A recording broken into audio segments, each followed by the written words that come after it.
ভোরের আলো তখন ধীরে ধীরে ছড়িয়ে পড়ছে গ্রামের সবুজ মাঠে। কুয়াশার চাদরে ঢাকা সরু কাঁচা রাস্তা ধরে হাঁটছে ছোট্ট রিফাত। তার হাতে একটা পুরনো ব্যাগ, ভেতরে বই আর অনেক স্বপ্ন। রিফাতের স্কুলটা গ্রামের বাইরে, প্রায় 3 কিলোমিটার দূরে।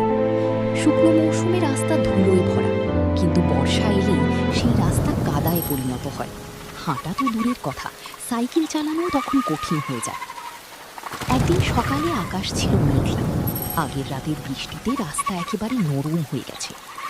রিফাত বের হলো স্কুলের উদ্দেশ্যে। কয়েক কদম যেতেই পা কাদায় আটকে গেল। সে পড়ে গেল, বইগুলো কাদায় মাখামাখি হয়ে গেল। দূরে দাঁড়িয়ে থাকা বৃদ্ধ রহমান চাচা সব দেখছিলেন। তিনি এগিয়ে এসে রিফাতকে উঠালেন, বললেন, বাবা, এই রাস্তাটা যদি ভালো হতো, তোমাদের কষ্টটা একটু কম হতো। রিফাত চুপ করে থাকলো। তার চোখে ছিল কষ্ট, কিন্তু ভিতরে একটা জেদও জেগে